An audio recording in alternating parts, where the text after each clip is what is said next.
and I think to myself, what a wonderful world.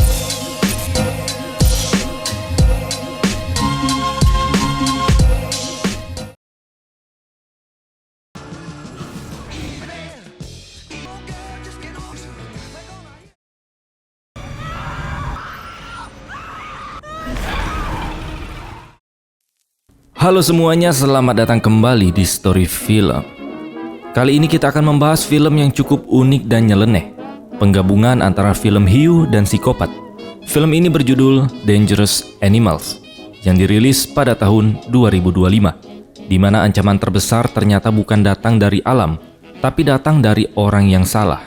Ceritanya mengikuti seorang peselancar yang tanpa sadar terjebak dalam permainan mengerikan milik seorang pria obsesif.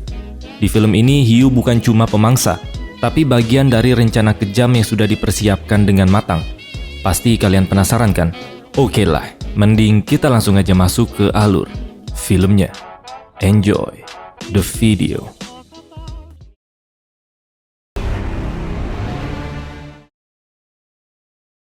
Film dibuka dengan dua turis asal Kanada, bernama Greg dan temannya yang sedang hamil bernama Heather, yang liburan ke Gold Coast, Australia. Mereka datang ke sebuah wahana wisata kandang hiu bernama Tucker's Experience. Namun saat tiba, pemiliknya yaitu Tucker belum terlihat. Mereka justru bertemu dengan seorang penjaga bernama Dave yang memperingatkan bahwa belum lama ini ada pria yang diserang oleh hiu banteng di sekitar lokasi. Cerita itu pun hanya ditertawakan oleh Greg dan Heather, sampai akhirnya Tucker muncul dan menyambut mereka dengan penuh semangat. Tucker mengetahui kalau mereka berasal dari Kanada dan sempat mengira mereka pasangan. Heather langsung meluruskan bahwa mereka hanya teman dan tinggal di hostel yang sama. Dia juga mengaku kalau mereka seharusnya pergi ke SeaWorld bersama rombongan, tapi ketiduran dan akhirnya mereka ketinggalan. Tucker lalu bercanda dengan mengatakan bahwa berarti tidak ada yang tahu mereka ada di sini.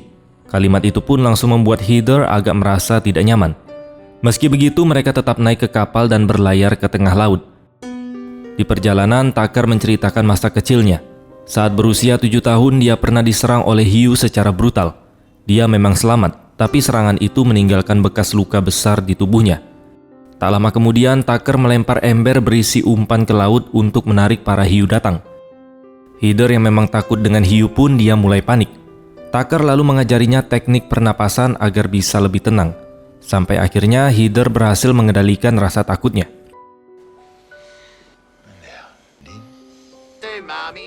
Keduanya kemudian masuk ke dalam kandang di laut. Dari dalam mereka melihat puluhan hiu berenang mengelilingi mereka. Di sana Heather kembali membeku ketakutan, tapi Greg menenangkannya dengan menggenggam tangannya. Perlahan Heather mulai menikmati momen tersebut dan melihat keindahan para hiu. Setelah naik ke permukaan, mereka dengan antusias menceritakan pengalaman luar biasa itu dan berterima kasih kepada Tucker. Namun tanpa peringatan apapun, Tucker tiba-tiba melempar salah satu turis itu ke laut.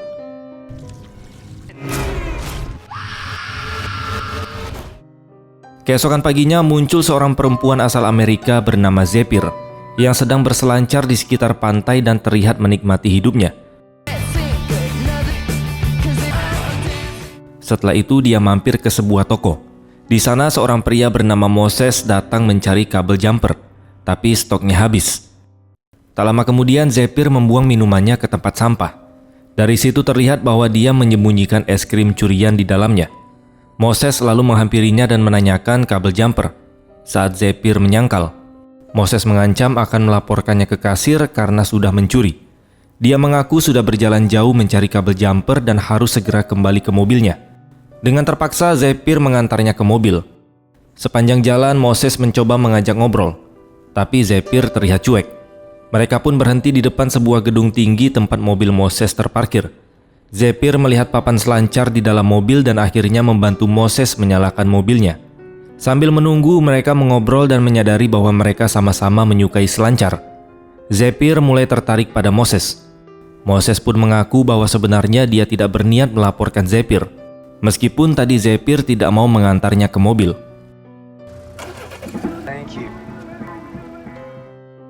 Malam harinya keduanya semakin dekat dan akhirnya menghabiskan malam bersama di dalam van milik Zephyr, tepat di depan rumah Moses. Yes.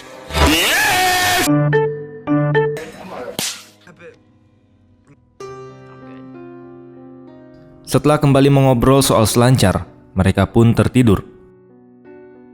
Keesokan paginya, Moses bangun lebih dulu dan masuk ke rumah untuk menyiapkan sarapan Zephyr. Sayangnya saat Moses kembali, Zephyr sudah pergi bersama van-nya, meninggalkan Moses dengan rasa kecewa. Tak lama setelah itu, Zephyr terlihat mengemudi menuju area parkir pantai yang sepi. Di sana hanya ada satu mobil pick-up yang terparkir sendirian. Zephyr berniat ingin berselancar, tapi dia baru sadar kalau kunci sirip papan selancarnya hilang. Ternyata kunci tersebut terlempar saat dia dan Moses sedang bersama malam sebelumnya. Tidak punya pilihan lain, Zephyr pun mendekati pick-up tersebut dengan harapan menemukan sesuatu yang bisa dipakai. Tiba-tiba pemilik mobil itu muncul, dan orang itu ternyata adalah si Tucker. Zephyr pun bertanya apakah Tucker punya kunci sirip. Tanpa banyak tanya, Tucker langsung memberikannya. Thanks. I'll bring her right back. I got heaps. Setelah Tucker pergi, Zephyr menerima pesan dari Moses yang menanyakan kenapa dia pergi. Zephyr pun membalas bahwa dia hanya ingin berselancar. Namun tak lama kemudian,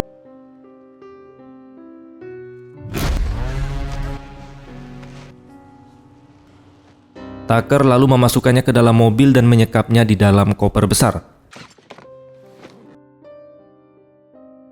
Saat matahari terbit, Tucker kembali ke kapalnya dan menyeret koper besar itu masuk ke dalam kabin.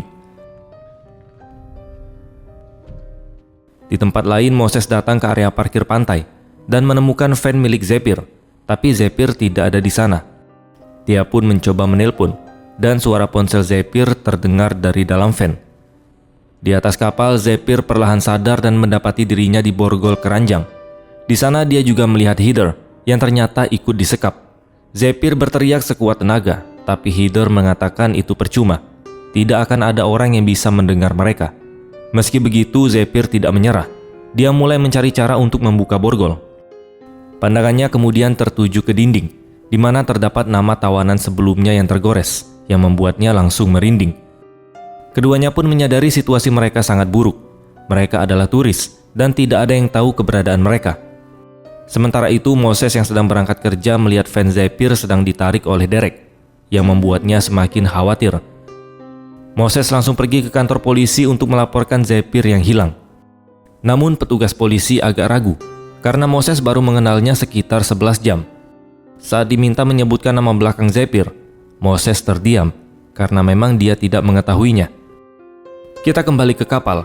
Zephyr dan Heather mulai berbicara tentang hidup mereka. Heather merasa bersalah karena tidak mendengarkan ibunya dan memilih berpergian sendirian.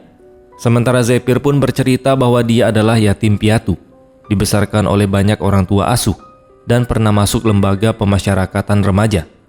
Saat mengobrol, Zephyr memperhatikan kawat penyangga bikini milik Heather, dan dia pun meminta benda itu, karena bisa digunakan untuk membuka borgol.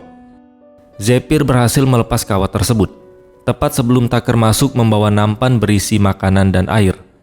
Heather hanya minum air, sementara Zephyr menuntut makanan dan ikut minum.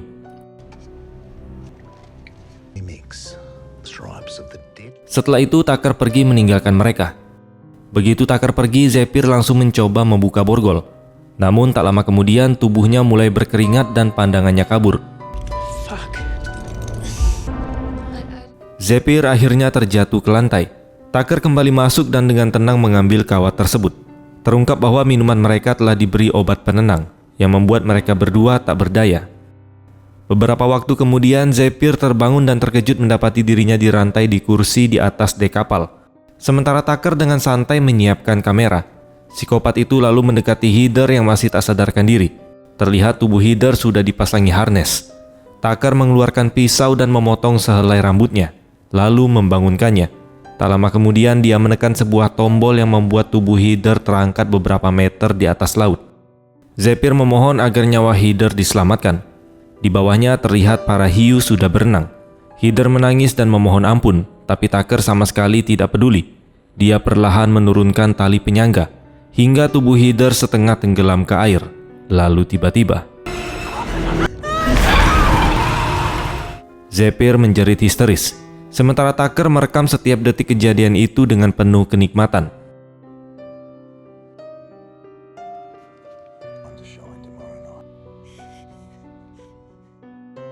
Beberapa waktu kemudian Zephyr mengukir nama Heather dan namanya sendiri di dinding kabin. Sementara Tucker terlihat menari dan minum di ruangan yang lain. Di saat itulah Zephyr menyadari sesuatu yang mengerikan, di mana di balik lapisan cat dinding terdapat banyak nama lain yang menandakan bahwa korban sebelum mereka jumlahnya sudah tak terhitung. Sementara itu Tucker dengan teliti menempelkan rambut Heather ke sampul DVD, lalu menyimpannya di lemari bersama koleksi lainnya.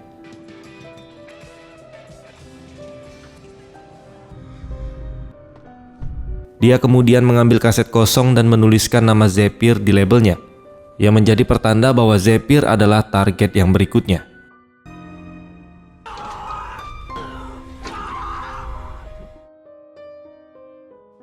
Keesokan harinya Tucker datang membawa makanan dan air. Zephyr dengan amarah menendang nampan itu dan menyuruhnya menjauh. Tucker mencoba membenarkan perbuatannya, menyamakan dirinya dengan hiu yang memangsa makhluk lemah demi menjaga keseimbangan alam. Zephyr membalas dengan dingin. Dia mengatakan bahwa hiu adalah makhluk yang sangat berevolusi, sementara Tucker hanyalah pengecut yang membunuh perempuan karena tak pernah dicintai oleh ibunya. Di sini Tucker tidak membalas. Sebelum pergi, dia hanya menyuruh Zephyr menggunakan ember yang disediakan sebagai toilet. Setelah itu Zephyr akhirnya menyadari peluangnya. Dia mematahkan bagian ember hingga menjadi pecahan tajam, lalu mengubahnya menjadi senjata. Malam harinya Tucker kembali dan mencoba menyuntiknya dengan obat penenang saat Zephyr tertidur. Namun Zephyr terbangun dan mencocokkan pecahan tajam itu ke tubuh Tucker, yang membuatnya tidak sadarkan diri. Zephyr segera mengambil kunci dan berhasil lolos dari sana. Tapi sebelum sempat kabur, Tucker kembali sadar dan mengejarnya. Dia berhasil menyusur Zephyr dan menyuntikkan obat penenang ke kakinya.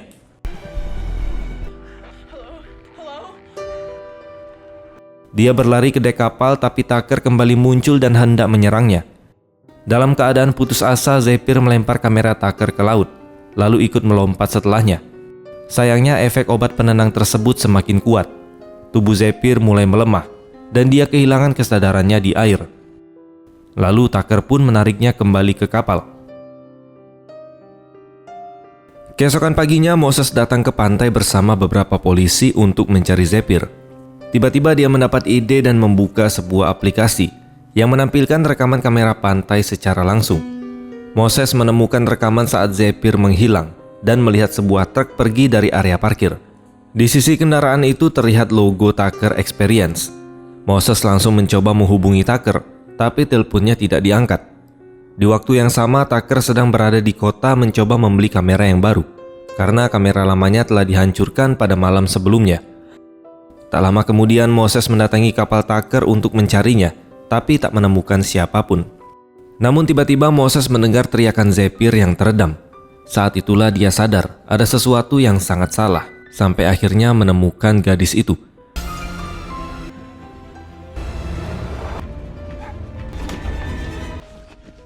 Dengan wajah syok, Moses langsung melepas lakban dari mulutnya Zephyr. Zephyr segera memintanya mencari sesuatu untuk membuka borgol dan segera menghubungi polisi sebelum psikopat itu kembali.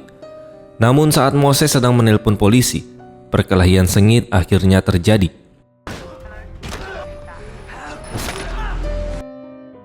Moses berhasil menguasai Tucker dan hampir menghabisinya. Tapi tiba-tiba Dave muncul dari belakang dan memukul Moses hingga pingsan, karena dia mengira Moses hanyalah penyusup. Saat Dave mendengar jeritan perempuan dari bawah, dia baru menyadari kalau ada yang salah. Namun sebelum sempat bereaksi, Tucker menghantam kepalanya dengan kapak. Tak lama kemudian Moses terlihat terikat di ranjang di sebelah Zephyr. Dengan penuh penyesalan, dia meminta maaf karena gagal menyelamatkannya. Moses lalu bertanya kenapa Zephyr pergi pagi itu. Zephyr menjawab bahwa dia lebih baik sendirian. Namun Moses dengan tegas mengatakan bahwa tidak ada seorang pun yang benar-benar baik-baik saja jika sendirian. Dia tahu Zephyr telah melalui banyak hal dalam hidupnya, dan itu mungkin alasan kenapa dia selalu kabur dari orang lain. Percakapan mereka terhenti saat Tucker masuk membawa sebuah harness. Beberapa saat kemudian Tucker memasangkan harness itu ke tubuh Moses dan memotong sehelai rambutnya, lalu menyiapkannya untuk dibunuh. Zephyr duduk terikat di kursi tak jauh dari sana. Dia memohon agar Tucker membiarkan Moses hidup, dan dia menegaskan bahwa Moses bukanlah turis dan berasal dari keluarga berada, sehingga polisi tidak akan berhenti mencarinya. Tapi Tucker mengabaikan perkataan itu dan menekan sebuah tombol yang membuat tubuh Moses melayang di atas laut. Saat Moses mulai diturunkan, Zephyr memohon agar dia saja yang dibunuh, namun Tucker menolak. Tak lama kemudian, setengah tubuh Moses sudah berada di dalam air, dikelilingi oleh para hiu. Zephyr dengan panik menyuruh Moses tetap diam. Moses menuruti instruksi tersebut, dan secara mengejutkan, hiu-hiu tersebut perlahan menjauh. Keadaan ini justru membuat Tucker jadi murka. Dia menarik Moses kembali ke kapal dan mencocolnya berkali-kali.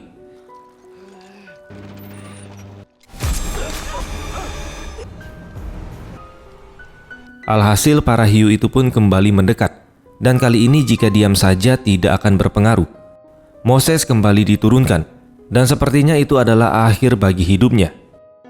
Namun di detik terakhir sebuah helikopter melintas dari kejauhan. Tucker tak berani mengambil resiko jika ketahuan, dan akhirnya dia terpaksa menunda pembunuhan itu. Di dalam kabin, Moses tergeletak tak sadarkan diri dengan tubuh penuh luka. Zephyr menatapnya dengan rasa bersalah yang mendalam, menyadari bahwa dirinya lah yang menyeret Moses ke neraka ini.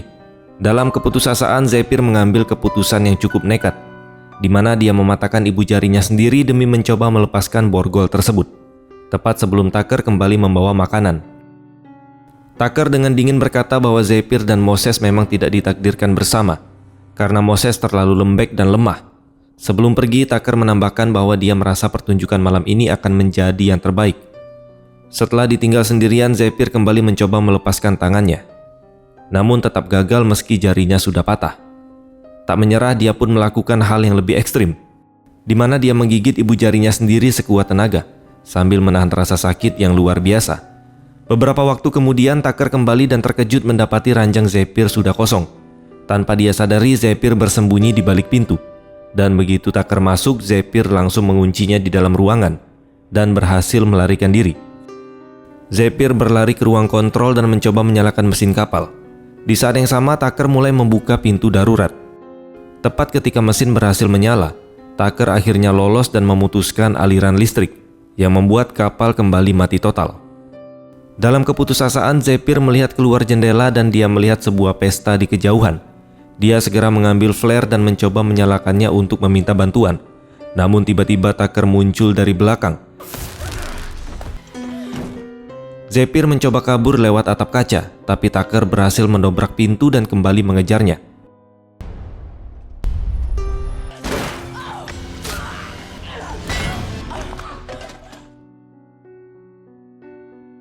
Begitu sadar, Tucker melihat Zephyr sudah berlari menuju ke pantai. Tanpa membuang waktu, dia melompat ke speedboat dan mengejarnya dengan kecepatan penuh. Dia akhirnya mencapai pantai dan berteriak minta tolong.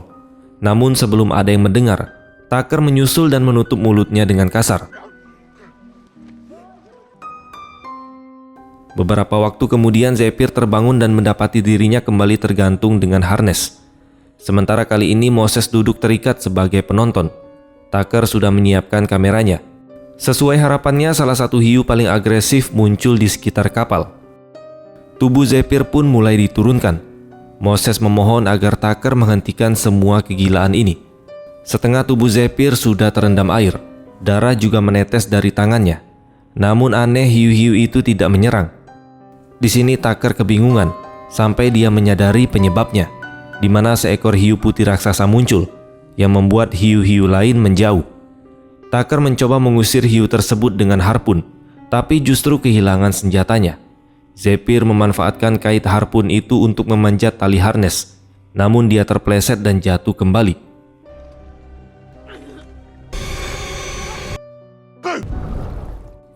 Tak lama kemudian, Zephyr berhadapan langsung dengan hiu putih raksasa tersebut. Dia yakin hidupnya akan berakhir, namun secara mengejutkan, hiu tersebut malah mengabaikannya dan berenang menjauh. Sementara itu, Tucker sibuk mencari Zephyr di air, tanpa sadar bahwa Zephyr telah memanjat ke belakang kapal dengan sisa tenaga yang dia miliki. Dan disinilah semuanya akan berakhir.